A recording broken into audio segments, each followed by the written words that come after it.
The little boy wearing a mask entered a museum and immediately stopped when he saw the Indian life area. The almost extinct Indians in front of him had such a unique appearance. The more he looked, the more fascinated he became.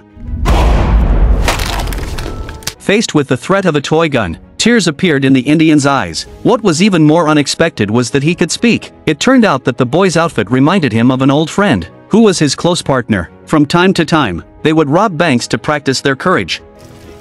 My colleague and I will be making a withdrawal. I understand this bank is insured, so... What's with the mask? Their acquaintance was full of drama. The Indian's name was Tonto, and the young man's name was John. One was a savage butcher, and the other a great lawyer. How could they become friends fighting side by side? The reason had to do with the federal felon Butch, who was with Tonto. On the way to the town jail, Butch's men had already made preparations. The sheriff Dan and his teammates were also prepared at the destination, but they didn't know that the thugs would launch a rescue halfway. At this moment, Butch was constantly scratching the floor in the carriage. Tonto glanced curiously and found that Butch was scratching at the nails on the floor. Worried that he might escape, Tonto kept babbling nonsense to the guards to draw attention, but the two guards ignored them. After removing the nails, Butch took out a gun hidden under the wooden board and warned Tonto not to interfere. Butch then pretended to need to urinate, and when the guard unlocked the lock to watch him, the anxious Tonto threw debris to try to warn him. Several shots later, the two guards died on the spot. Butch immediately turned the gun on Tonto, who hadn't reacted yet. Meanwhile, the team rescuing Butch had arrived. They climbed onto the roof and were spotted by John, who was reading a book. The thugs ran towards the front of the train, with John following closely until he saw the prisoner carriage in trouble and stopped. But it was too late. The thugs quickly took control of each carriage. At this time, the front of the train was also controlled by the thugs, and Butch in the carriage couldn't stand Tonto and wanted to get rid of him. Outside, John saw through the gap and was anxious. In a hurry, he used an axe to break the door lock and rushed in. Bravery also fears a gun, so he had to submit. At this moment, Tonto picked up the guard's gun and aimed at Butch. Just as Tonto was about to help Butch remember the past, John interrupted and took the gun away. Tonto was so angry he wanted to strangle him. As a lawyer, John explained the facts and logic, even unloading the bullets from the gun, but paid for his stupidity. John became a prisoner, and the wicked Butch regained his freedom. Tonto looked at John with resentment. Sheriff Dan, waiting at the destination, sensed something was wrong when he saw the train in the distance still not slowing down. The embarrassed John comforted Tonto, saying they would soon arrive, but he didn't expect the train to be out of control. Rushing forward wildly, the ranger team immediately chased after them. John, anxious, tried to break the chain, while Tonto skillfully freed himself. Tonto wanted to leave gracefully but found they were bound by the same chain. Helplessly, Tonto helped John escape. Holding the chain, they climbed onto the roof, feeling uneasy as they saw workers at the end of the railway. John wanted to save the people in the carriage, while Tonto wanted to jump off the train. They had a disagreement, and at a stalemate, they saw the hat of a thug blown over. They tacitly cooperated, knocked down the thug, and quickly ran to the front, but were blocked by another thug. The timid John immediately surrendered, but the clever Tonto saw an opportunity. With their cooperation, they threw the thug off the train, and John almost fell, but Tonto pulled him up. As they climbed back onto the roof, another thug aimed a gun at them. John finally stopped retreating. He took a stance, ready to fight, but Frank almost broke his nose. Fortunately, his ranger brother arrived to resolve the crisis. Dan quickly ran to the front, facing the strong wind. They needed to separate the carriages from the engine to save everyone, but the rivets were too tight to separate. At the critical moment, Tonto stepped in, and with their efforts, they successfully separated the carriages. The engine continued to speed forward, and the workers along the track quickly took cover. At the end of the track was a barren area. With inertia, they were thrown several meters but were unharmed. The engine continued sliding towards them. A steel plate fell perfectly between them,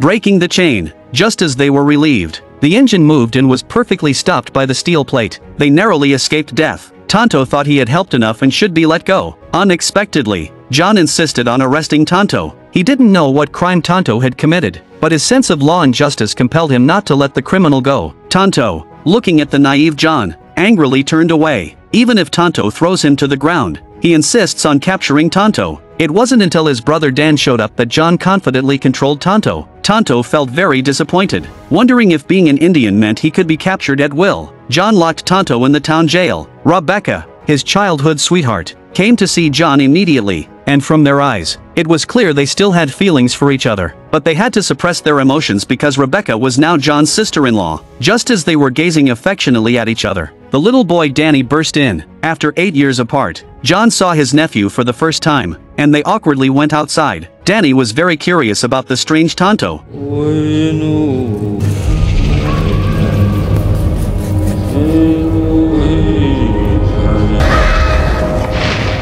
John and his brother were eager to continue capturing the criminal Butch. Dan gave his wife instructions and said goodbye to his son. Long absences due to chasing criminals had made communication with his son awkward. As they parted, Rebecca's scarf was blown away by the wind, and John immediately picked it up and reluctantly handed it to her. Dan noticed this detail and knew about his brother's feelings for Rebecca. He interrupted John, suggesting that if he didn't want to be a prosecutor, he could join him as a ranger. Dan then handed John's father's badge to him, and John, looking at the name, felt a mix of emotions. Dan officially appointed him as a Texas Ranger, and they set out to capture Butch. As they crossed the wild desert and wasteland, they noticed a white horse in the distance. In the eyes of the Indians, it was a spirit horse, and its color matched John's hat. Not far ahead, Dan stopped. The canyon ahead was perfect for an ambush. He worried that Butch might be hiding there, so he sent the drunk Collins to scout and handed his gun to his brother. But John, disdainful of using violence, didn't understand his brother's good intentions. Only after Collins signaled it was safe did they cautiously pass through the canyon. The team remained vigilant, observing both sides. When they sensed something wrong and stopped, a hidden shooter immediately killed a ranger. Realizing they were ambushed, the team tried to retreat, but it was too late. The rangers were shot down one after another. One ranger who fell from his horse fought back but was ultimately overwhelmed by shooters on both sides of the canyon. Of the 8 rangers,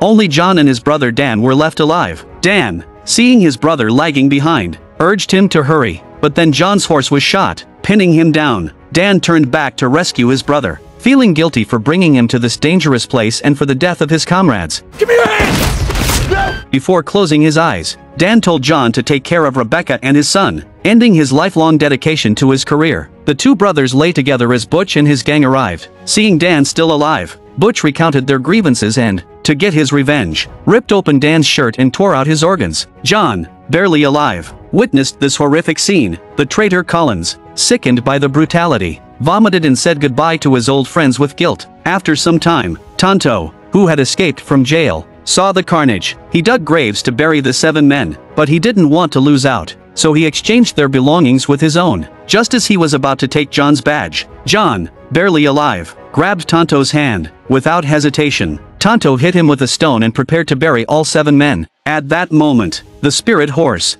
biting a white hat, walked to John's grave. Tonto was stunned by this sight. Seeing the horse's firm choice, Tonto hurried to persuade it. He argued that John was a fool. Unlike his brave brother, he moved the horse to Dan's grave, hoping it would make the right choice, but the horse turned back to John. So Tonto had no choice but to follow the horse's will and take the dying John away. When John woke up, his wounds had almost healed. Rising from near death, he almost fell. This Indian resurrection method was new to him. John walked barefoot on sharp rocks, but then he noticed signs of native life. With dry lips, he eagerly drank from a water bag he found. Revitalized, he found a ranger uniform and remembered Butch's past. Turning around, he saw an Indian talking to a white horse. He immediately drew the gun beside him and cautiously approached the Indian. But the Indian had already seen through everything. What John didn't know was that his life was saved by the native in front of him. Gradually, John recalled the scene a few days ago when his brother was killed by the thug Butch, watching helplessly as his brother's heart was gouged out. Thinking of this made him feel even more guilty. If it weren't for him lagging behind, his brother wouldn't have died so tragically. Tonto comforted him, saying that this is the law of nature, with man-eating demons walking among men. As an Indian, he was the last demon hunter, and the bewildered John immediately asked how to get revenge. But the rational Tonto gently told him that he wasn't strong enough yet. However, John was determined to kill Butch with his own hands, and Tonto's enemy of 26 years was also Butch. He was worried that the reckless John would disrupt his plans for revenge again,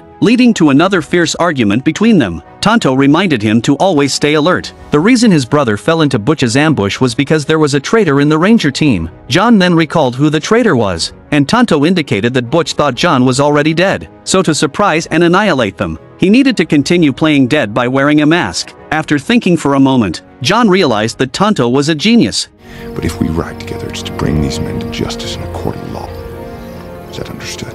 Tonto didn't reply but instead placed the white hat next to him on John's head, and the two finally set aside their differences and stood together. They then went to the town's night market, but everyone's attention was focused on the Indian, Tonto. Their real purpose for coming was to find out the whereabouts of the traitor. Collins, John, who had never been there before, was full of curiosity, and the experienced Tonto answered his questions. However, their arrival soon caught the attention of a drunk, so they went straight to the female owner of the establishment to ask about Collins. The seemingly refined owner was actually tough and immediately showed off her tattooed white leg in front of them. What they saw next left them dumbfounded.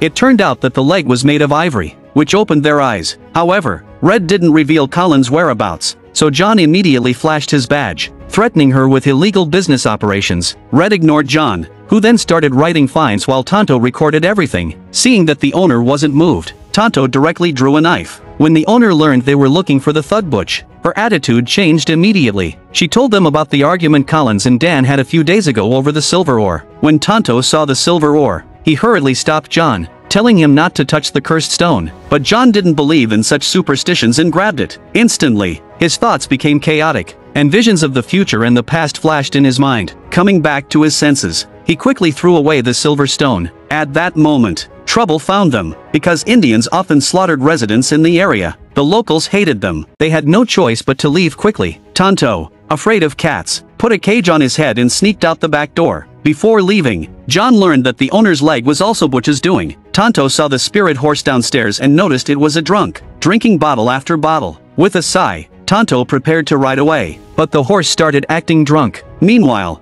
John heard a cat meowing and kindly returned it, only to run into the hostile locals. He dropped the cat and ran. The spirit horse came to the rescue, and John quickly rode it to escape. At the same time, Tonto was being chased by the locals, and John pulled him onto the horse, allowing them to escape the town unscathed. Meanwhile, John's sister-in-law, Rebecca, noticed an Indian watching them from a distance. Feeling something was wrong, she and her servant hurried back home. Just when they thought they were safe, a group of riders approached from afar. Rebecca told everyone to get inside and lock the doors and windows, then took out a weapon, nervously watching through a gap, ready to fight to the death. The thugs first shot flaming arrows into the house, then rode around it to confuse Rebecca and her group. Soon, the servant was the first to fall, his throat slit by the thugs. When John and Tonto arrived late at night, the scene was a mess. Seeing the family photo, John was filled with grief and anger, blaming the savage Indians. But Tonto found evidence at the scene proving it wasn't his people. John didn't believe the madman's lies, so Tonto knocked him to the ground and told him if the attackers were Indians, there wouldn't be any bodies left. At that moment,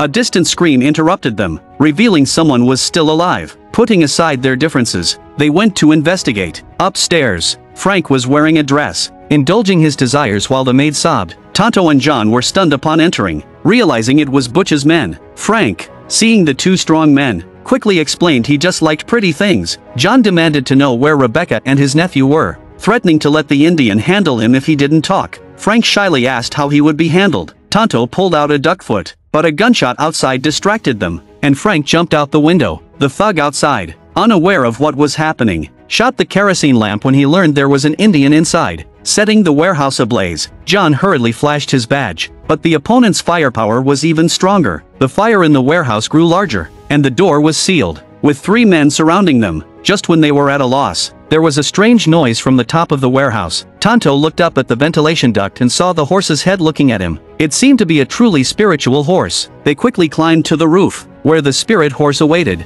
John wondered if the spirit horse could fly, but then they rode it and leapt off the roof, landing smoothly on the ground. The 2 thugs on the other side were still staring intently inside. Little did they know, John and Tonto were already behind them. John nervously asked about the whereabouts of Rebecca and his nephew, but the 2 thugs mocked and insulted the Indian. An enraged Tonto immediately chose the arrogant thug as his opponent. Having not fired a gun in 9 years, John was at a loss on how to respond. Seeing John hesitate, Tonto acted decisively, and to their surprise, John managed to take down both men. Frank, witnessing the impressive masked man for the first time, left the scene in shock. Tonto and John were equally astonished. John had intended to fire a warning shot but had inadvertently cleared the obstacles. Tonto led John through the desert, following a black horse. Suddenly, the horse stopped unexpectedly. Tonto seemed to sense something unusual from the surrounding smells. At that moment, the black horse leading them fell to the ground, and they looked at it in confusion. Could there be something strange nearby?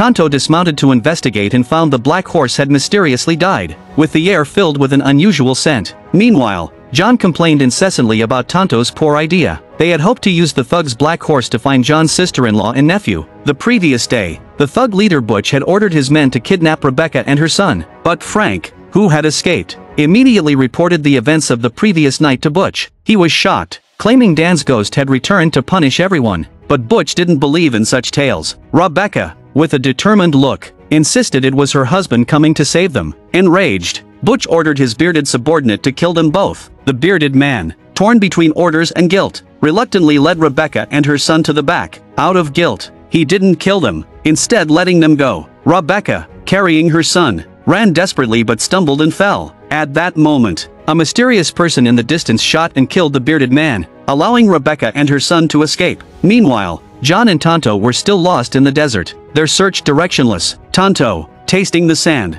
unexpectedly made a discovery. John thought he was going crazy, but Tonto bent down to inspect the ground and indeed found something significant. Beneath the barren desert, there were buried railway tracks. Before they could react, John was shot by a distant arrow. Coal had occupied Comanche land, massively developing the railroad and stealing nearby silver ore, making the Comanche hate them. John was wounded by them, but he couldn't understand why they also captured Tonto. Weren't they from the same tribe?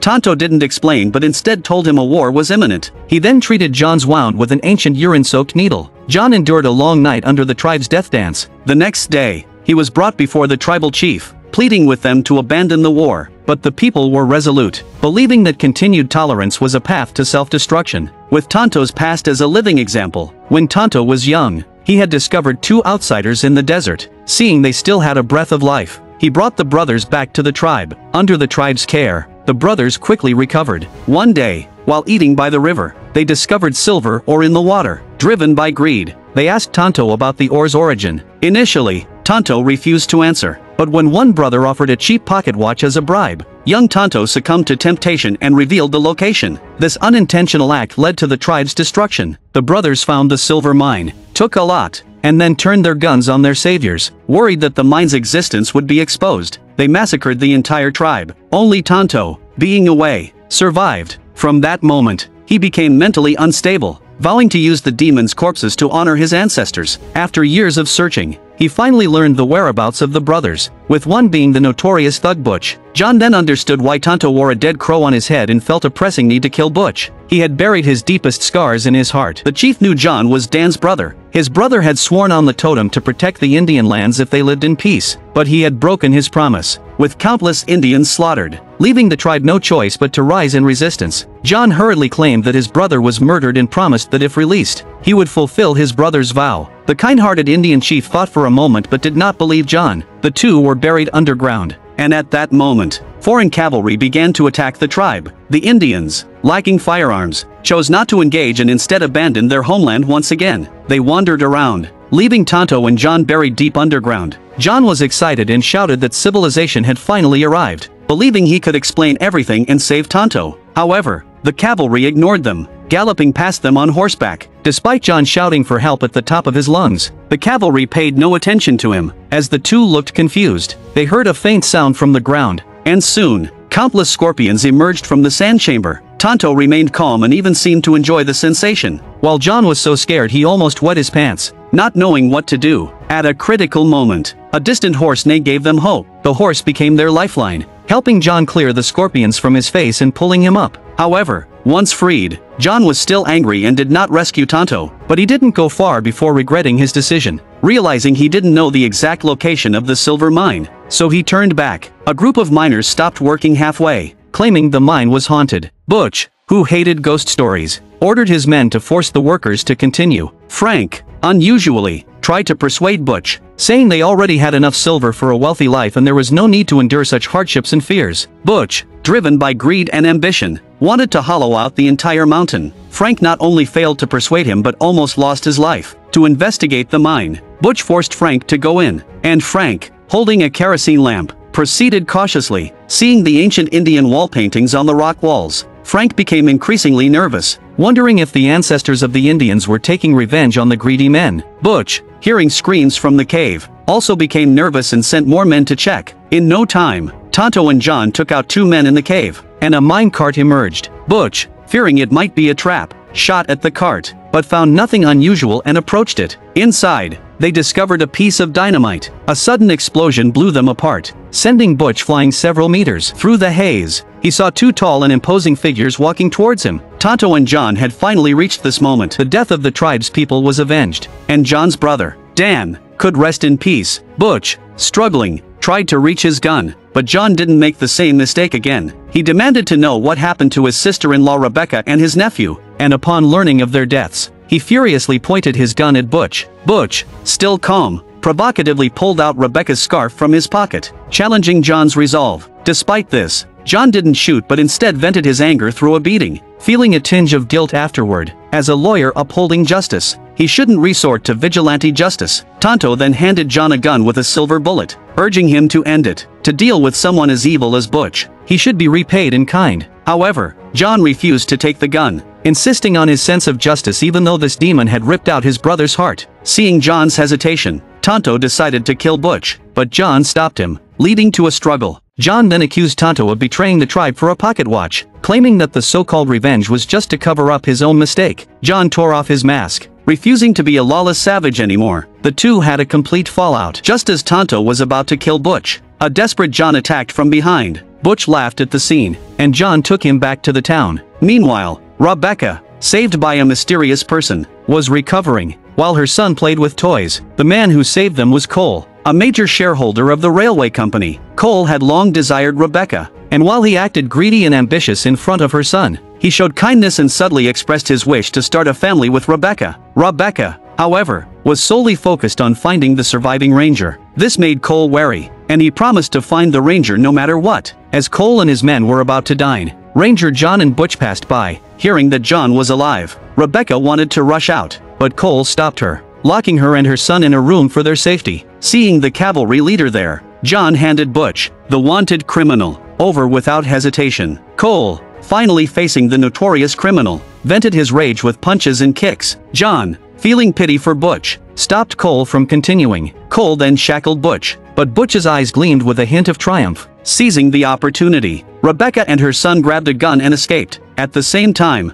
Tonto regained consciousness. Cole served John with good food and drink, then asked him what he wanted in return. John quickly responded that he wanted to immediately stop the war with the Indians. The Comanche hadn't attacked the colony. It was all the doing of Butch's gang. He then laid the silver ore on the table, and Cole's expression turned serious upon seeing it. The appearance of thugs like Butch was a sign of the nation's incompetence, but Cole's next action puzzled John. It turned out that the other killer of Tonto's tribe was Cole. Outside the train, Rebecca braved the wind, slowly approaching Cole's room, realizing that John might be in danger. At that moment, John also recalled Tonto's story, feeling uneasy when he saw the lipstick mark on the cup. The scattered truths were piecing together the answer, and the mastermind was about to be revealed. Rebecca finally climbed into Cole's room, only to face her worst nightmare. Cole no longer hid the truth and finally revealed the secret he had kept for years. Cole had directed Butch to kill Dan because Dan had discovered the railroad tracks on Indian land. Dan knew that Cole would stop at nothing to exploit the silver, so he tried to stop him. To remove the obstacle, Cole had Dan murdered, but in Cole's eyes,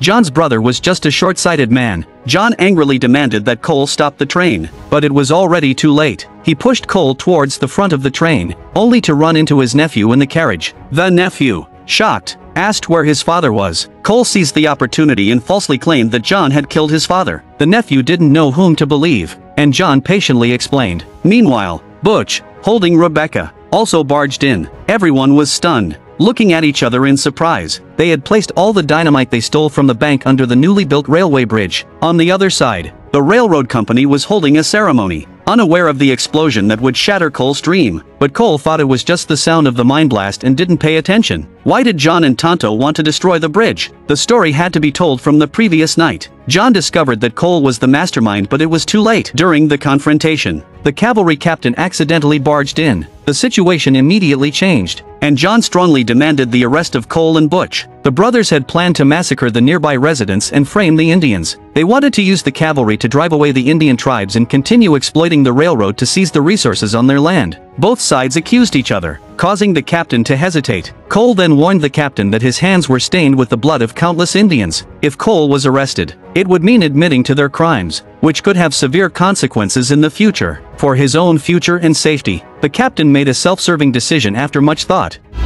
Who the hell are you? John looked at him in disbelief, feeling a blow to his sense of justice. As the train slowly entered the silver mine, the surrounding Indian tribes had already been driven away. Worried they might return to cause trouble, the cavalry disembarked. Remaining vigilant, John, captured and on his way to execution, inadvertently saw a familiar figure but wasn't sure. Meanwhile, Cole prepared to take all the mine silver back, revealing his ambition once again. As the train engine entered the mine to load, the remaining Chinese laborers were behaving strangely after being driven away. One laborer, carrying a birdcage, ignored the cavalry's orders and approached the engine. John was blindfolded, ready for execution. In desperation, Rebecca offered herself to Cole, begging him to spare John, but Cole, willing to do anything to achieve his goals, ignored her. At that moment, the laborer in the mine stopped. The engine, sensing danger, backed out of the mine.